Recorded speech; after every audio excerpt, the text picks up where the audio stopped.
Hello बच्चों, स्वागत है आपका अपने यूट्यूब चैनल विद्यार्थी विज़न पे। मैं जीसान अहमद आज आपको दो चैप्टर बच्चों एक ही वीडियो में रिवाइज कराने वाला हूँ, एक 12वां और एक 13वां। 12वें में बच्चों हम विवाह के बारे में पढ़ेंगे और 13वें में हम परिवार के बारे में पढ़ेंगे। जैसा कि आप जानते हैं बच्चों, कल ही आपका एग्ज़ाम है, तो हम बच्चों सिर्फ most important question, summary, MCQ ये सभी करने वाले हैं। तो बच्चों जैसा कि आप तक जान गए होंगे कि विवाह एक महत्वपूर्ण जो बच्चों सामाजिक संबंध है जो समाज के द्वारा बनाया जाता है। और विवाह बच्चों सारी दुनिया में ही देखने को मिलता है। पति पत्नी की तरह एक साथ रहने की स्वीकृति पाते हैं बच्चों। दूल्हा दुल्हन विवाह द्वारा ही अपने जीवन की नई अवस्था जो है उसकी शुरुआत करते हैं और इसी को नई अवस्था मानते हैं। विवाह के उत्सव में बच्चों उससे जुड़ी प्रसन्नता भी होती है और समारोह और भागीदारी होता है ना। विवाह के साथ जो सार्थकता जुड़ी है बच्चों उसे समाज में देखा जा सकता है। इस पार्ट में हम जानकारी दी गई है कि विवाह एक सामाजिक संस्था की तरह कितना महत्वपूर्ण, यानी कितना महत्वपूर्ण हमारे लिए विवाह है।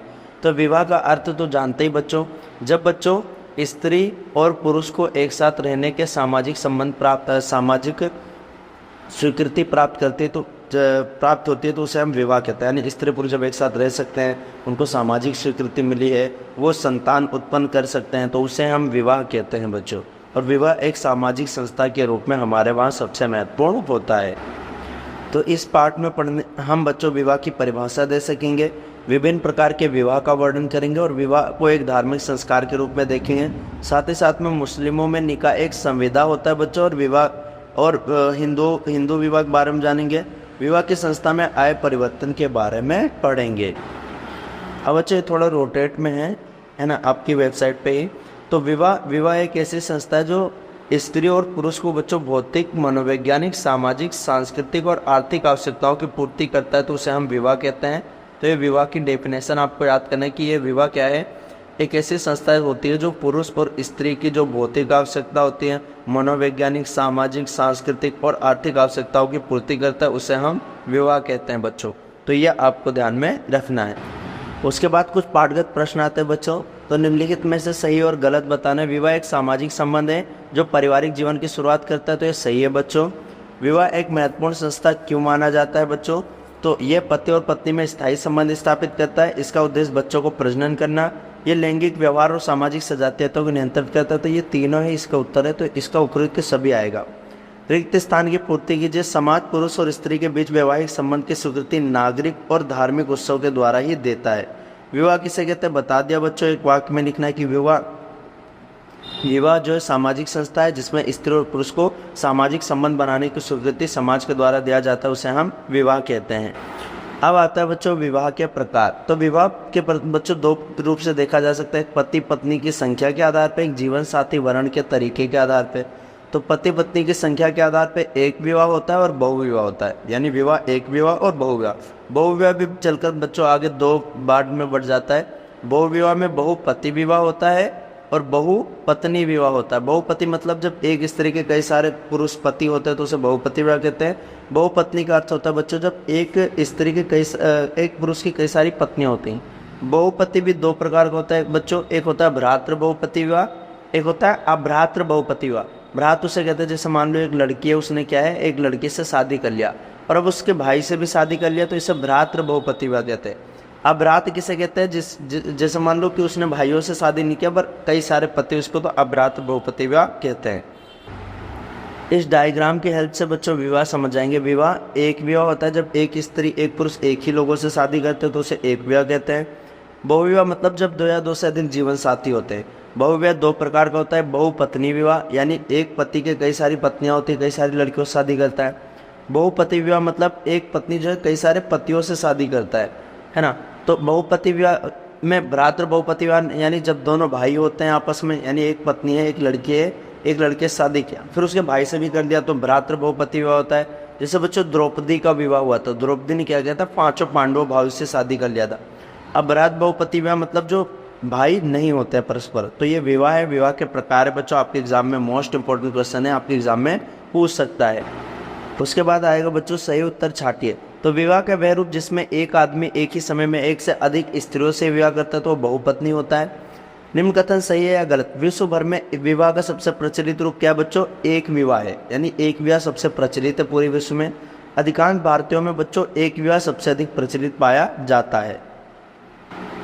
अगला बच्चों इंपॉर्टेंट क्वेश्चन है कि पति पत्नी वर्ण के नियम, यानी पति और पत्नी कैसे हम प्राप्त कर सकते हैं। तो एक होता है बच्चों निषेधात्मक नियम, निषेधात्मक मतलब कि मना होता है कि यहाँ शादी नहीं कर सकते। एक होता है बच्चों निर्देशात्मक नियम कि हाँ हम यहाँ से शादी कर सकते हैं। तो समाज में बच्चों जो लड़की और लड़का होते हैं ना, वो उनका जब मर्जी जिससे मर्जी शादी नहीं कर सकते, तो उनको कुछ नियम की पालना करनी होती है। उसी को पति पत्नी वर्ण के नियम कहते हैं। इसमें सबसे पहले बच्चों निषेधात्मक नियम। निषेधात्मक में सबसे पहला है बच्चों नंबर 1 याद करना है, अगम्य आगमन निषेध। अगम्य आगमन निषेध मतलब कि भाई और बहन शादी नहीं कर सकते बच्चों मोटे तौर पे, और एक जो पिता होता है अपनी पुत्री से शादी बच्चों नहीं कर सकता है, अगम्य आगमन निषेध।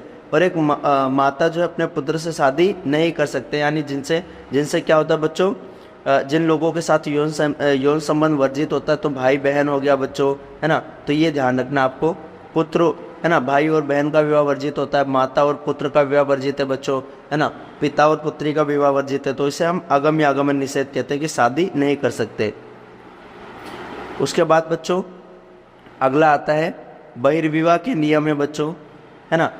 तीसरा अंतर्विवाह है बच्चों, तो ये दूसरा हो गया, बहिर्विवाह के नियम होते हैं।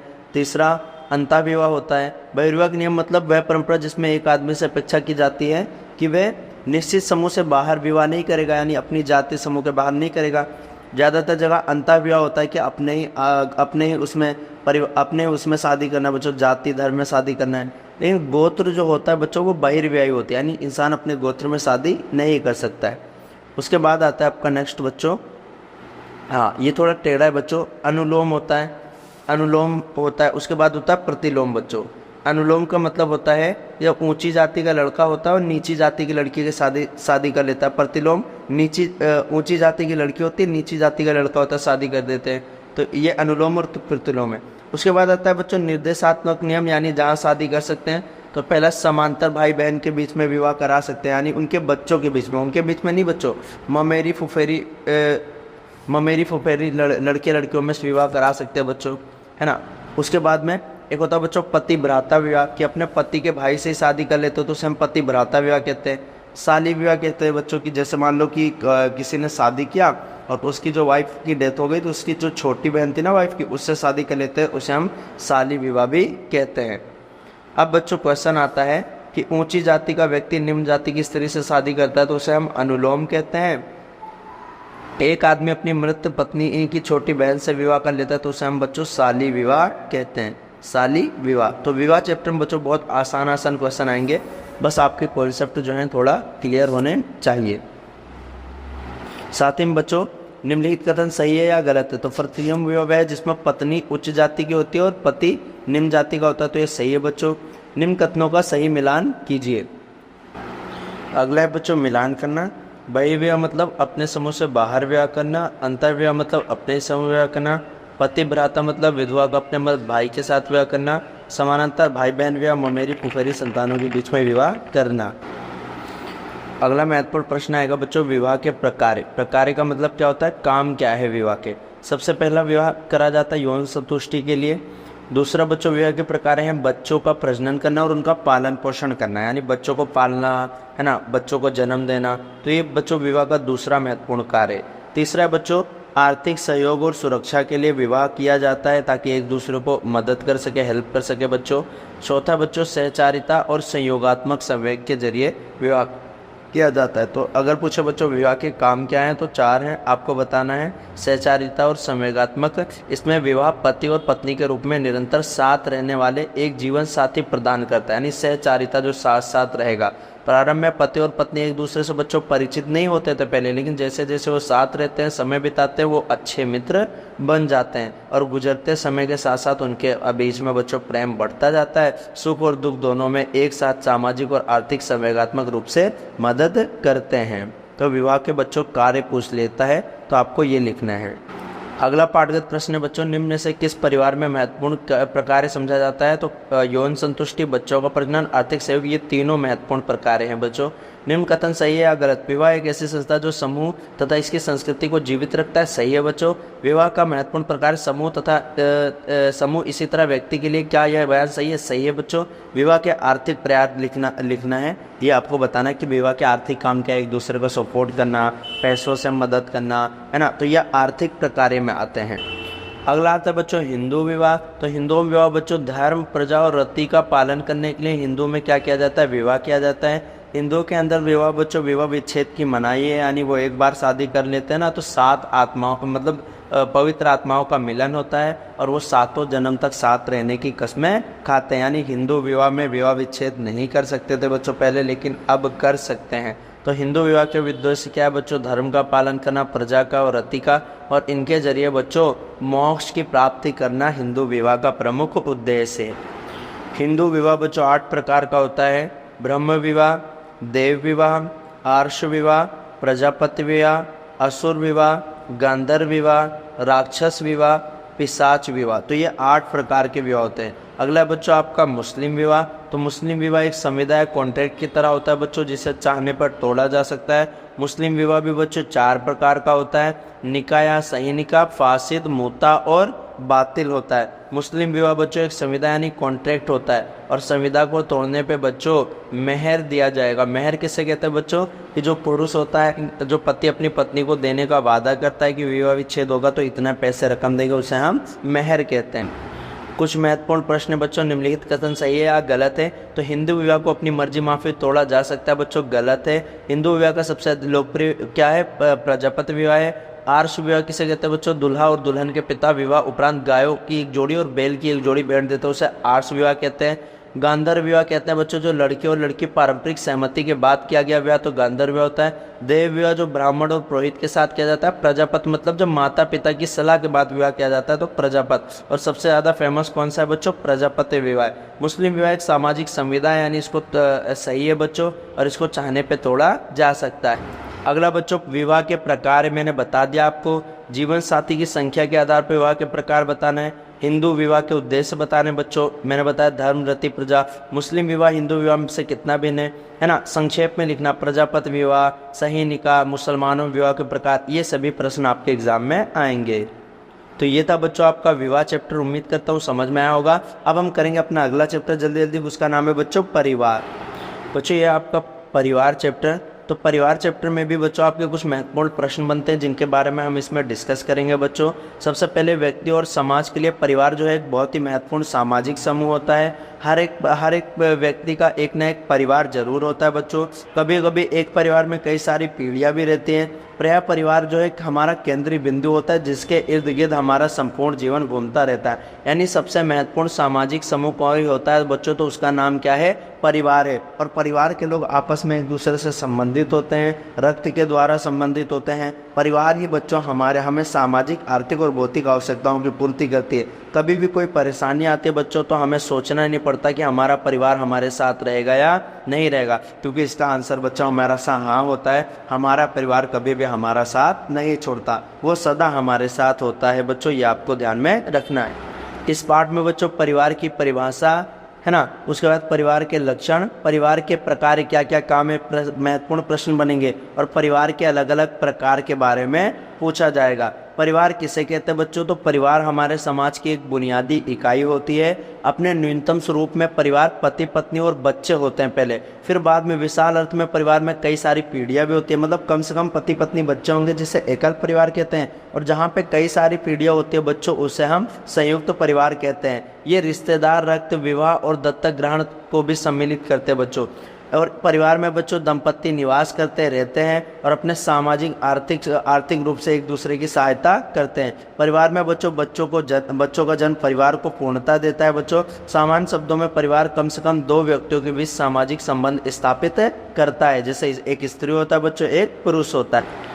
परिवार की विशेषताएं यदि पूछे बच्चों, तो परिवार की सार्वभौमिकता होता है। सार्वभौमिकता मतलब परिवार हर सामाजिक इकाई में पाया जाता है, विश्व में कहीं पे भी चले जाओ तो ये पाया जाएगा, इसीलिए परिवार की पहली विशेषता बच्चों सार्वभौमिकता। दूसरा बच्चों संवेगात्मक आधार होता है, यानी परिवार के लोग एक दूसरे से संवेगात्मक रूप से जुड़े हुए होते हैं, प्यार, परवाह, सुरक्षा ये सभी उनके बीच में होता है बच्चों। तो तीसरा आता है परिवार का सीमित आकार होता है बच्चों, यानी अविवाहित बच्चे होते हैं। कभी कभी बच्चों विस्तृत आकार भी होता है जिसे हम संयुक्त परिवार भी कहते हैं। तो ये परिवार की विशेषताएं बच्चों।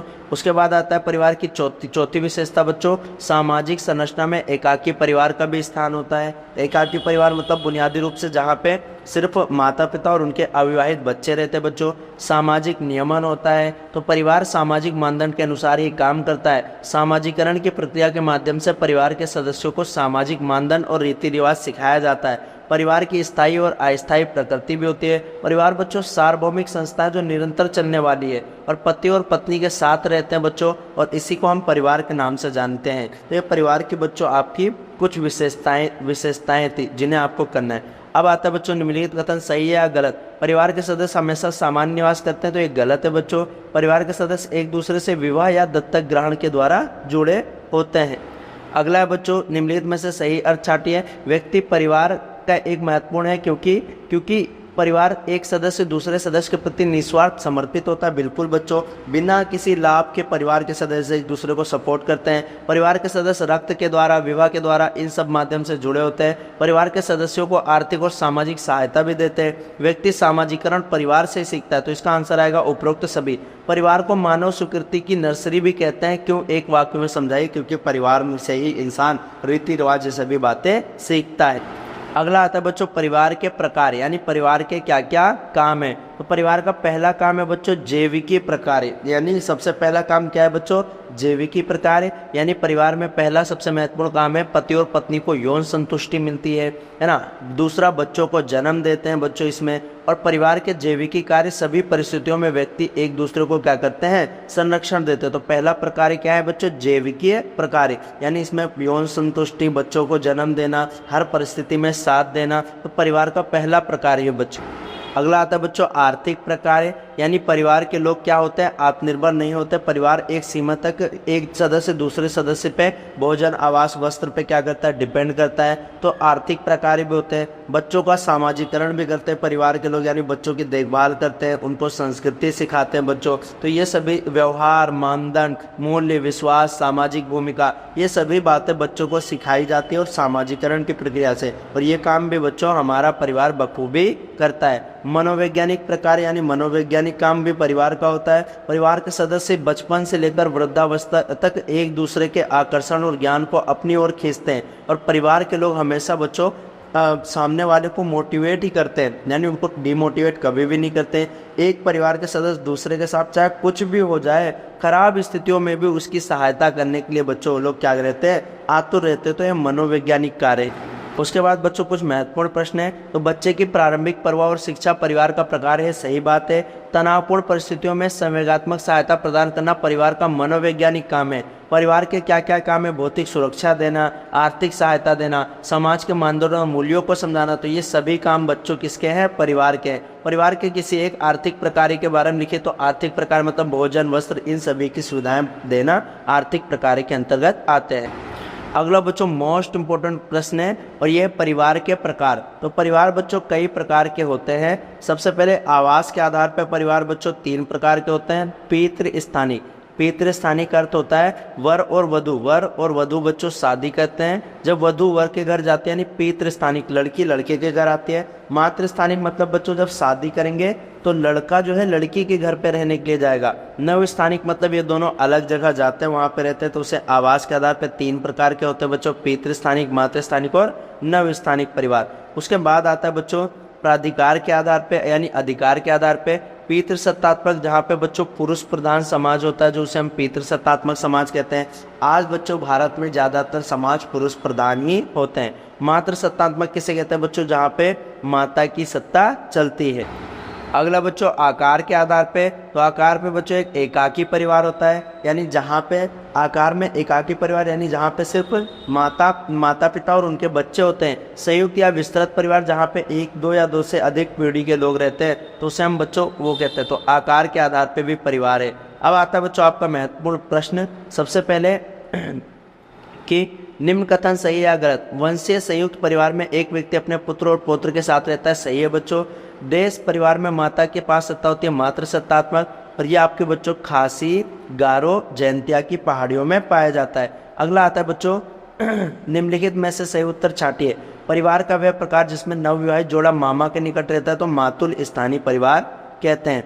अब आता है बच्चों कि भारत में संयुक्त परिवार। संयुक्त परिवार का मतलब अर्थ होता है बच्चों कि जब दो या दो से अधिक पीढ़ी एक साथ रहती है उसे संयुक्त परिवार कहते हैं। और भारत में संयुक्त परिवार की प्रथा रही है बच्चों, यानी घर के लोग एक साथ रहते थे, एक साथ एक चूल्हे पे खाते थे, पकाते थे, एक दूसरे की समस्याओं को समझते थे, उनका समाधान करते थे। लेकिन बच्चों जैसे ही हमारे वहाँ औद्योगिकरण आया है, ये संयुक्त परिवार की प्रथा बच्चों धीरे धीरे विलुप्त होने लगी। औद्योगिकरण ने बच्चों हमारे वहाँ संयुक्त परिवार प्रथा को जो है खत्म कर दिया। तो ये आपको ध्यान रखना है।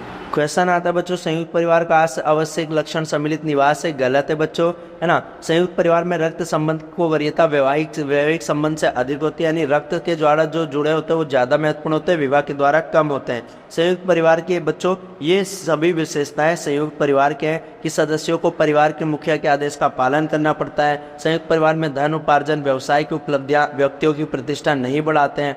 परिवार के अन्य सदस्यों के सुख और दुख, दर्द खुशी के साथ एक भागीदार होते तो इसका उपरोक्त सभी आएगा। और भारत में बच्चों संयुक्त परिवार का महत्व ज़्यादा है। अब आता है बच्चों संयुक्त परिवार में परिवर्तन के कारक क्या है। तो मैंने बताया था परिवार में परिवर्तन के निम्नलिखित कारक बच्चों।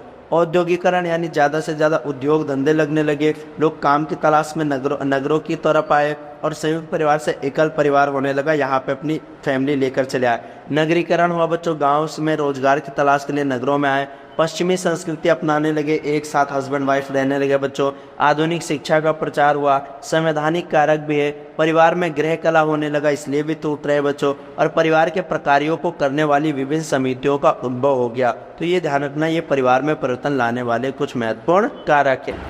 अगला है बच्चों की देखभाल करना और उसको शिक्षा देना परिवार के आवश्यक कार्य है। तो ये सही बात है बच्चों। आधुनिक परिवार बच्चा पर केंद्रित है। एक परिवार बच्चों के प्रजनन और पालन पोषण के लिए अच्छा पर्यावरण देता है, बच्चों के लिए स्वार्थहीन और लंबी अवधि सेवा भी प्रदान करता है बच्चों। अपने सदस्यों को सामाजिक पहचान भी परिवार ही देता है और अपने सदस्य बीमारी, दुर्भाग्य, वृद्धावस्था देखभाल, तो ये सभी है। परिवार में स्त्री की प्रतिष्ठा किस प्रकार बदली है बच्चों, यानी पहले तो बच्चों हमारे वहाँ स्त्रियों को हमेशा दबा कर रखा जाता था, उनको बोलने का भी अधिकार नहीं था। लेकिन आज बच्चों स्त्रियों की भी बच्चों परिवार में महत्वपूर्ण भूमिका बढ़ रही है।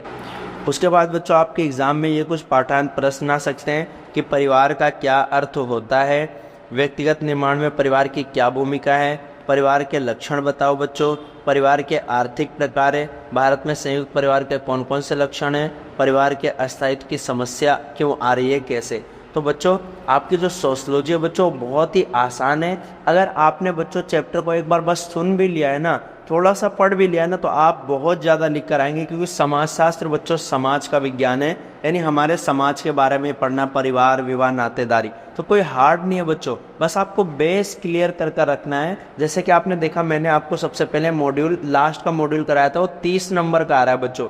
उसमें आदिवासी जनजाति, अगर ये शब्द भी क्लियर है ना तो आप बना कर बहुत सारी चीज़ें लिख सकते हैं, बहुत ही कॉमन है। तो हमारा मकसद है बच्चों कि जल्दी से जल्दी आपको सारे वीडियोस बना देना और आपके पास पहुंचाना, ताकि आपका बेस बन जाए बच्चों। क्योंकि 1-2 दिन में तो हम सही से भी करा भी नहीं पाएंगे और आप सही से समझ में भी नहीं पाएंगे, वीडियो लंबी होगी। इसलिए हम एक वीडियो में 2-2 चैप्टर करा रहे हैं बच्चों, और ज़्यादातर कोशिश करें जो लिखा हुआ है उसी को पढ़ दे बच्चों, ताकि आपके दिमाग में वो कॉन्सेप्ट चला जाए और आपको याद रहे कि हाँ सर ने परिवार के बारे में कराया था। तो ध्यान रखना बच्चों, आपको जल्दी आपकी तैयारी करनी है, क्योंकि टाइम बहुत कम बचा है बच्चों, है ना। उम्मीद करता हूँ आपको वीडियो समझ में आई होगी। अगर आपको हमारी वीडियो पसंद आती है तो आप हमारे चैनल को सब्सक्राइब करें, वीडियो अच्छी लगी तो लाइक करें बच्चों। अगर कोई डाउट या कुछ डिमांड है आपकी तो आप हमें कमेंट कर ज़रूर बता सकते हैं। मिलेंगे नेक्स्ट वीडियो में बच्चों। जय हिंद बच्चों।